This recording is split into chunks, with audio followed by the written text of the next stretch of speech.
29 गावांचा वसई विरार महानगरपालिकेत समावेश. 31,000 हरकतींवर जिल्हाधिकारी कार्यालयात सुनावणी. राज्य शासनाने वसई विरार महानगरपालिकेत 29 गावे कायम ठेवण्याच्या निर्णयावर तब्बल 31,000 हरकती आणि सूचना आल्या आहेत.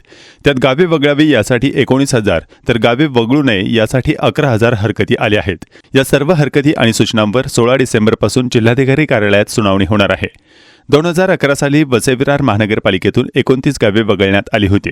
शासनाच्या या निर्णयाला वसई विरार महानगरपालिकेने आव्हान देत स्थगिती मिळवली होती. तेव्हापासून 13 वर्ष गावे वगळण्याचे प्रकरण उच्च न्यायालयात प्रलंबित होते. मात्र 14 फेब्रुवारी 2024 रोजी राज्य शासनाने गावे वगळण्याचा 2011चा निर्णय रद्द केला आणि गावे पुन्हा महानगरपालिकेत समाविष्ट करत असल्याचा नवीन अध्यादेश जाहीर करण्यात आला होता. गावांचा कायमस्वरूपी महानगरपालिकेत समावेश करण्यात आल्यानं या संदर्भातील हरकती आणि सूचना मागवण्यात आल्या होत्या. 31,000 हरकती आणि सूचना गावांच्या महानगरपालिकेत समावेश केल्यानंतर 14 फेब्रुवारी 2024 ते 14 मार्च 2024 पर्यंत 31,389 हरकती आणि सूचना आल्या होत्या. त्यात गावे महानगरपालिकेतून वगळू नये यासाठी 11,591 तर वगळण्यात यावी यासाठी 19,798 अर्ज प्राप्त झाले. या हरकती आणि सूचनांवर आता पालघर जिल्हाधिकारी कार्यालयात सुनावणी घेतली जाणार आहे.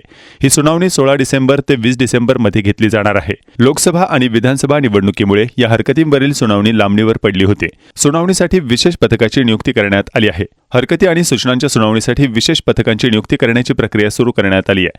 तालुकास्तरीय तहसीलदारांच्या पथकात तलाठी, कोतवाल, पोलीस पाटील यांचा समावेश करण्यात आला असून हे पथक अर्जदारांना नोटीसचे वाटप करणे, सुनावणी पथकाला मदत करण्याचे काम करणार आहे.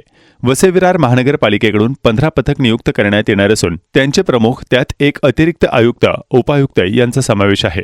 अर्जाची छाननी करणे, सुनावणीसाठी नोटीस बजावणे, सुनावणी घेणे आणि अंतिम अहवाल तयार करण्याची जबाबदारी या पथकावर असणार आहे. 30 डिसेंबर 2024 पर्यंत सुनावणी घेऊन निर्णय दिला जाणार आहे.